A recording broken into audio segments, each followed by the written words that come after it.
नमस्कार दोस्तों, मैं हूं आपके साथ मुश्ताक अली शाह और आप देख रहे हैं voice of MP. Voice of MP ने नगरीय चुनाव को लेकर एक महाअभियान चला रहा है। वो अभियान है शहर का संग्राम। इसी के तहत आज हमारे साथ है वार्ड नंबर 37 के पार्षद प्रतिनिधि सराफत शाह।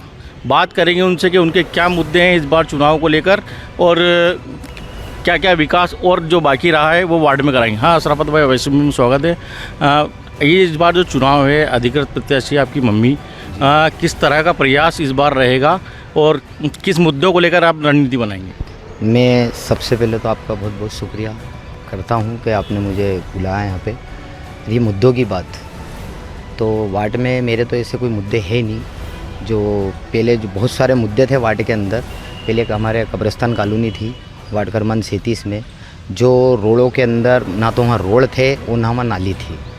और कई बीजेपी के पार्षद आए, भीम सिंह सरी के पार्षद आए और सरकार भी थी उनकी, बाकी कभी उन्होंने उस बस्ती के ऊपर ध्यान नहीं दिया। मैं जीता, मैंने उनसे वादा करा था, मेरी मदर जो चुनाव जीती थी तो मैंने उनसे वादा करा था कि मैं तुम्हें 2 साल के अंदर रोड भी दूंगा और नाली भी दूंगा। तो मैंने वहाँ आरसीसी रोड भी बनवाया और नाली भी बनवाई। नहीं तो वहाँ इतनी परेशानी आती थी किसी टाइम के अंदर कि अगर वहाँ मौत हो जाती थी तो वहाँ जनाजा रखने तक की दिक्कत इतनी आती थी कि मतलब परेशान होते थे लोग। और अगर नाली तो वहाँ थी नहीं, वहाँ लोगों ने गड्ढा कर रखा था, गड्ढे के अंदर नाली का पानी छोड़ते थे और फिर बाल्टी भर भर के उसको खाली करके आते थे। आज वहाँ पे नाली भी है, सीसी रोड भी है, सब चीज़ है।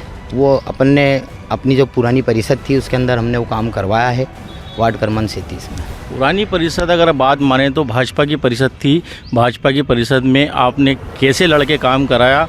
क्या लगता है आपको कहीं ना कहीं नगर पालिका में करप्शन चल रहा है? 20 महिला थी पहले पार्षद, जिसमें से 19 बीजेपी की थी और 1 नसीम बानो लपवापा थी, सिर्फ 1 महिला। और 40 पार्षद है नीमच शहर के अंदर, जिसमें से 7 पार्षद कांग्रेस के थे और 1 महिला थी। वो पहली महिला है जो परिषद के अंदर लठ लेके खड़ी हुई थी। उस लठ की जोर पर हमने हमारे वार्ड के अंदर काम कराया। क्या लगता है आपको कहीं ना कहीं नगर पालिका में जब आम जनता जाती है तो राशन के लिए भटक रही है, कूपन के लिए भटकती है, वृद्धा पेंशन के लिए भटकती है? किस तरह का करप्शन नगर पालिका में चल रहा है? बिना लेन देन करे जो है नगर पालिका में आजकल काम नहीं होता है। क्या करेंगे आप? सबसे बड़ी परेशानी तो ये है कि पेंशन की। आज लोग इतने परेशान हो रहे हैं नगर पालिका के अंदर, जिनकी पेंशन 100 में से 80% पेंशन है उनकी बंद हो चुकी है, उन्हें पेंशन नहीं मिल रही है। अगर लोग जाते हैं, कोई नीमच सिटी से अगर आता है 10 रुपये किराया लगा के नगर पालिका आता, अगर उसके अंदर पेंशन के अंदर एक आधार कार्ड की फ़ोटोकॉपी ना होती है तो उसको वापस नीमच सिटी पहुंचा देते हैं, जिसमें वो हो सकता है पेंशन भी हो सकती है, बाकी उसे परेशान करते हैं। और बिना पैसे के नगर पालिका के अंदर कुछ भी काम नहीं होता बिना पैसे।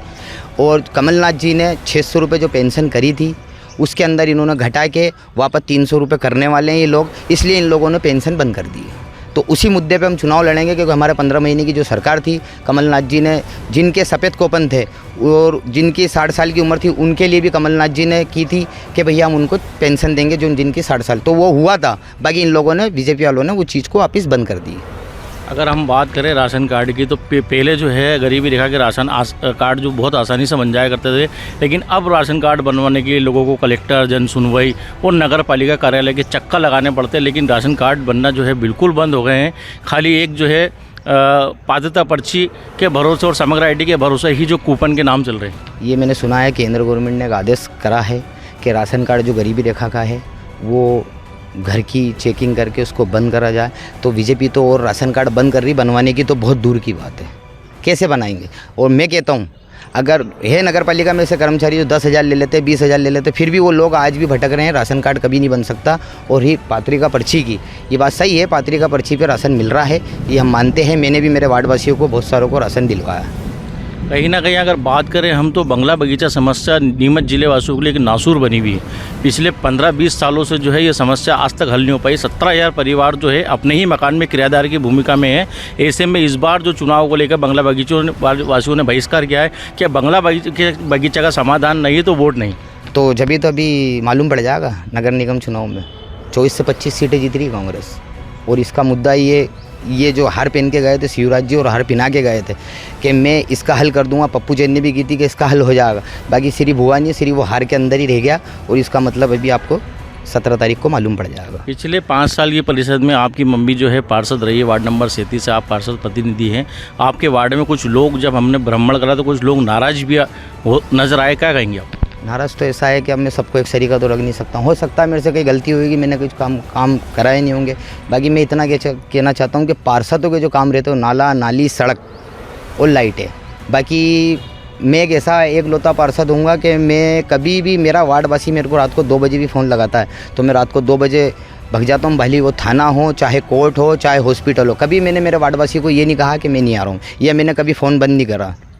इस बार जो आप कह रहे हो कि जैसे 25 से 30 सीटें कांग्रेस की आई है, अगर आपकी परिषद बनती है, आप भी अगर पार्षद, आपकी मम्मी जीत जाती है, तो आपके वार्ड में जो बाकी काम है उन कामों को लेकर आप क्या करेंगे? मेरे जो काम रुके हैं वो सब पास पड़े हैं। 11 तारीख को आचार संहिता लगने की थी, बाकी अचानक 2 तारीख को आचार संहिता लगी, मैं मुहूर्त नहीं करा पाया। और मैं ये वादा करता हूँ कि चुनाव के 1 से या 15 दिन बाद जो मेरे आरसीसी रोड के जो काम बाकी पड़े हैं वो मैं 15 से 1 महीने के बीच के अंदर करूँगा।